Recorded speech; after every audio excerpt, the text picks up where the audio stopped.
Absolutely. Thank you for Yes. that, thank you Okay, for so- clarifying that. Shut Um, up. So, the other thing is, you have to ask your builders and your professionals who's paying for the permits. If you get an estimate in that doesn't include permit costs, you better know that they cost thousands, correct? A permit can cost, and you're gonna need a series of permits. You're gonna need a foundation permit, you're gonna need a building permit, you're gonna need what The whole else? permit, the average permit is good, depending on the size of the house and the job, it'll be between 2,500 and 4,500 altogether. Zoning, building, the whole 9 yards. That's what you should expect. So make sure that that's part of your budget, permits. The other thing is, remember that even if you enter into a contract, and this is just basic contract law, you will be able to cancel that within 3 days. So if you get cold feet or you hear something, oh no, don't use it, they're terrible, you are able to cancel that contract as long as you do it via certified mail within 3 days.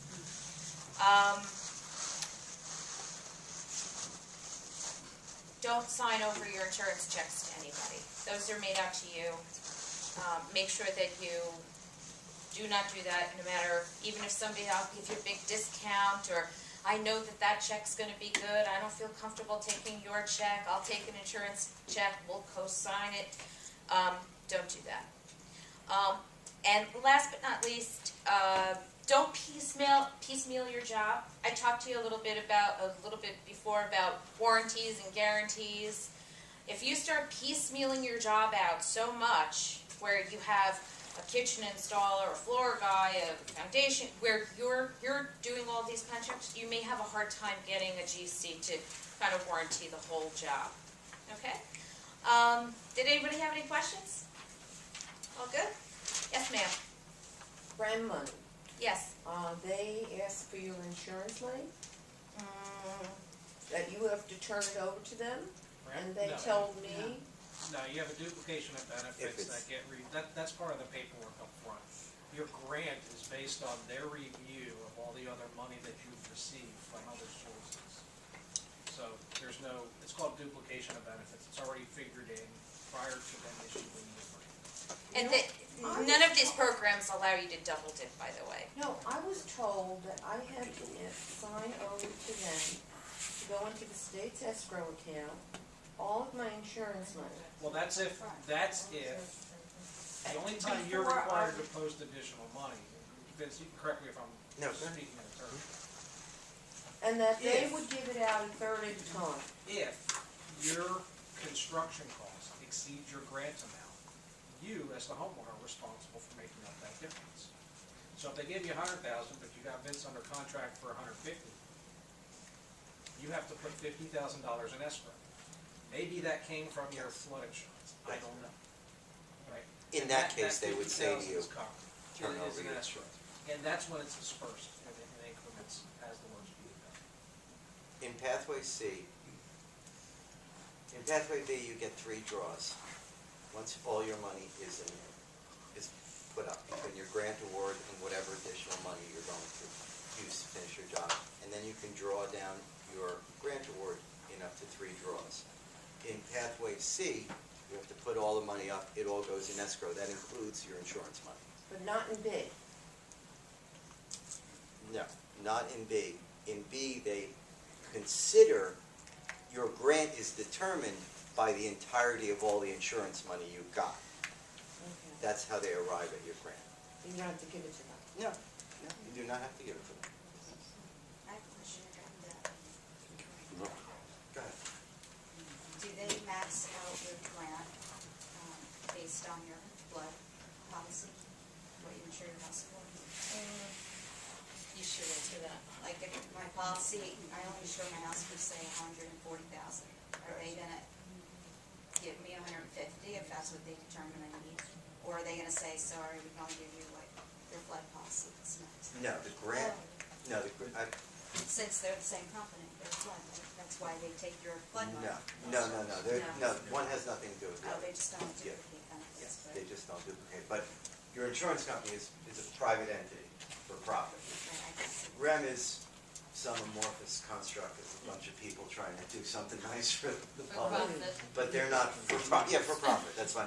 But REM and your insurance company are separate.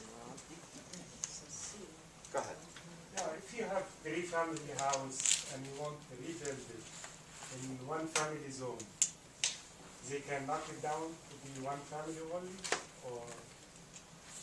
So it's a three-family now. It's in a, Yes. you say it's in a one-family zone?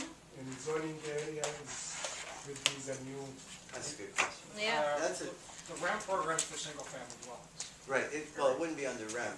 From a standpoint of zoning, Oh, if it's a zoning question, yes. you can. So you currently have three families living in a house that's zoned for one, or for a property that's. No, it sounds like Yes. he's got a It's a pre-existing. three-family now. You have a variance Right, for a three-family now. yes, If you have a variance, the variance, if you have a variance for a multifamily house, right, three families living in that house, if you have a variance for it, the variance runs with the land. If you knock the house down, you could rebuild a three-family home. If you don't, and you go to rebuild a three-family home, you'll need to seek a variance. okay, if it's a three-family in different houses in one land, Well, that gets into, again, you'll need variances, because if you have three homes on one lot, you have three principal uses on one lot, that's a variance. You're only allowed to have one principal use. Talk to your zoning officer in the town, but it doesn't, if you're zoned, if your property's zoned for a single-family residential home, that's technically all that zone allows. But from a density standpoint, you're required. and for non-conformant lot, it's the same too? Non-conformant lot, So if you're elevating an existing home, like for the people in the room who are gonna be elevating their home, if you have if you encroach within your setbacks already, or if you're an undersized lot, if all you're doing is elevating your home and putting steps and stairs and porch and access into the new home, you do not need to go back and get variances in most cases. Right, there's a law that says, and that goes to height also, as long as you're within a certain percent.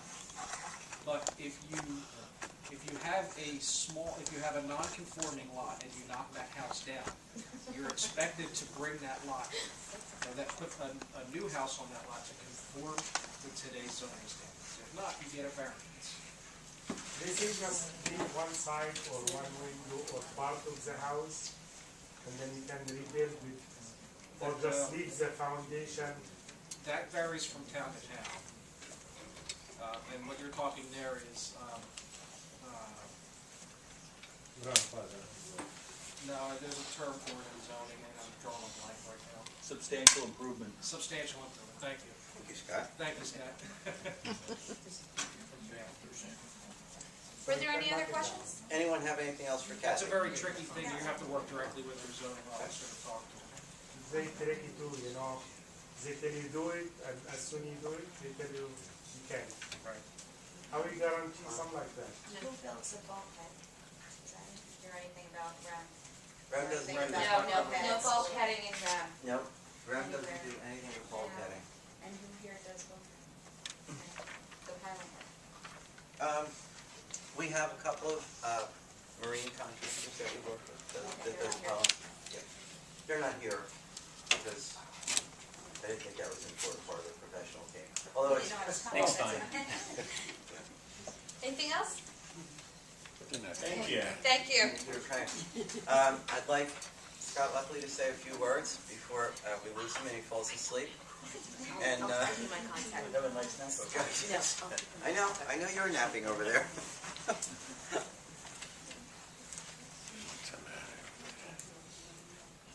I just want to expand on a couple of things that Vince said earlier. One was figuring out whether or not it's worthwhile doing this with your existing house. And he said, you know, if you can do the math and you can say, okay, I'm going to save $30,000 or $40,000 or $50,000 by elevating my house versus the cost of building it new, then I should be elevating my house. That may or may not be the case because there's two intrinsic things that have to be considered as well. Number one is, how long are you going to do this for? If this is a house that you plan on living in for a long, long time, it might be worthwhile. If this is a house you're going to put up for sale 2 years, 5 years, 8 years down the road, there are two very, very important considerations. Number one is that your realtor is going to say to you, how deep was the water in this house, and put that in as part of the listing. And when they do, anybody who comes to buy that house will say, okay, there was 3 feet of water in here. And you can say, yeah, but I raised the house 5 feet. And then they'll look around and say, how do I know you don't have molds running around the bottom of that wall over there? Those are the two things that are going to come up. How much water, and is there any mold issues? And that wasn't mentioned at all tonight, but it's becoming a more and more concern nowadays. I actually had a contractor who was in a house where the mold was supposedly completely remediated, had 2 of his guys in the hospital with respiratory problems because the mold was not remediated. It was done by a contractor who was I think a solar systems guy who decided, okay, now I'm a mold guy because that's what's needed right now. And the mold is still there. So keep that in mind that you, depending on who you're working with, there may or may not even be a requirement for you to produce some kind of mold certification that it was taken care of, that it was addressed, because it's got to be thought about. Even if it's not there, it doesn't change the perception that people imagine might be there, and that could be important to you down the road. So sometimes even if you're going to save that $30,000 or $40,000 or $50,000, if the guy who's going to look at your house to buy it down the road is going to say, well, it's kind of worth $200,000 less than what you're asking because I'm just going to knock this place down anyway, so I know I have a house that's built right. And you should be thinking about knocking it down right now. And a quick parable about that is that 27 years ago, I bought my parents' summer home from them because they were going to sell off our family summer home, and I said, I don't want that to happen. And because they had a substantial sentimental attachment to the house, I decided to renovate it. And I took the house apart and put it back together, essentially just like what it was. I still had the same 7'4" ceiling height right here. I still had the same tight rooms. I had nice new siding and sheetrock and trim and air conditioning and plumbing, electrical, stuff the house didn't have before. But it was still the same old bones of the house. And after I'd owned that house for 12 years, we came down there one summer to get ready to move in for the summer. And I realized that there's chunks of cinder block laying in the driveway. Because the old cinder block foundation that house was sitting on had started to fail. Cold, moisture, salt air had started to get in there and crack the block right apart. Long story short is I probably saved $10 when I renovated that house for the first time. And it cost me about $75,000 to lift that house up in the air, put it in the backyard, drive pilings, put the house up on the pilings, enclosed garages underneath, which was nice. I got a little extra space there. But still, I spent a whole lot of money that I wouldn't have had to spend right from the get-go if I put that house in a dumpster and started over again. Sure, my parents could walk in there and say, this was our summer bungalow. But sometimes that's not worth $75,000, and in my case it certainly wasn't. And still when I walk in that house and the ceiling is right here, and I can stand in the kitchen and put my hands against the 2 walls, it's not the best house in the world. And probably when somebody buys that house somewhere down the road, they're going to say, time for it to go in the dumpster now. So keep that in mind. Second story, which is kind of a corollary to that one, is I'm doing some work down in Little Egg, and first time I went down there, there was a house across the street that had just been elevated, and it was sitting up on the cribbing like you saw in the photograph before. And I'm looking at it and saying, well, it's probably a worthwhile project. I don't even know who drew the plans. But then I saw them take away the whole foundation, go underneath, put helical piling in with a grade beam on top, start bringing block up to the underside of the house. And a few weeks later, I see them sent the house down on the foundation because I'm there again. They said, well, it's still probably worthwhile because the house doesn't look too bad. Next time I went there, about a month later, they've removed the siding, the windows, the roof, the ceiling joists, and what's sitting there is a floor deck system and the outside walls. And I finally looked at it and I said to the homeowner, I said, what's going on over there? They just spent thousands upon thousands of dollars to save $4,000 worth of lumber and maybe $1,000 or $1,500 in framing labor. And she said, oh, they're going to add a second floor now. Why would you do that? You know, there's just, do the math. Like you said, do the math. Add it all up, figure out where you're going to be. I can do that with a client. I can go through this and I can say, you're going to do all this to save $5,000 worth of wood. You're going to take this house apart by hand. Whereas a guy can come in with a machine and put it in a dumpster and it's gone in half a day. It just doesn't make sense. So make sure you consider that very, very carefully. The other issue too, regarding what Evan said earlier about pile length. That works real well when you're on a lagoon. Chances are if the guy 4 houses down from you has 16-foot piling under his house, there's a good chance you're going to have 16-foot piling too. But just be careful if you're on some kind of a natural waterfront, because I just built a house for myself on a river. I took a test boring and I found good soil about 10 feet down. I said, okay, that's not too bad, I can do with that. We started driving piling in one corner of the house. By the time we got to the opposite corner of the house, instead of going 10 feet, we were going 32 feet. So depending on where that river was 1,000 years ago, 100 years ago, 500 years ago, can really affect how deep the poor soil is underneath your house before you actually get to decent sand bottom. And keep in mind that sand, that's what you want to see. Sand is good material around here. It's the organic material, the clay, the soft stuff. Anybody who ever walked around on any of those islands out in the bay where you walk around and the mud kind of comes up between your feet, that's the stuff you want to avoid. That's the peat, that's the decayed vegetation. So if you get sand and gravel, you're doing pretty good. But as everybody said, that geotechnical report, that test boring, that's going to be crucial information. And if you don't have it, and you start talking to somebody about raising your house, you're just wasting your time and spinning your wheels until you get that information in your hands. I think that's about it for me. Thank you so much. Okay. All right, folks, well, anybody have any questions for anyone? Copycat. If you see your neighbor next in the left and the right across the street from you, he's doing some foundation like 36 inch down or so. Yep. Will you do this? Hamdi, you're in Keensburg. Yes. Yes. I can say we've looked at a number and we're working on a number in Union Beach and Keensburg. In that instance, and please jump in, Scott and Evan, when you're not on the water, whether it's natural or a man-made waterway, and your neighbor on either side and across the street, Yes. and around the block and down the street is using a foundation system, it's not certain, but there's a very high probability that you'll be able to use the same system. So I would say, based on what I've seen in Keensburg, there are areas you can get away with shallow foundations and there are areas you can't. Right. Now, as a homeowner, if you see people around you building, and they're all on shallow foundations, that's not a definitive. I'd hate for it to be the same engineer making the mistake 4 times around you. Right? So, it's gonna come down to you to do your own due diligence, and your building. Now, as a builder, I don't think Vince would go out there and say, I don't need to know anything about the soils, because I haven't seen it around here. He'll still do something so he's comfortable with it, and he can satisfy code.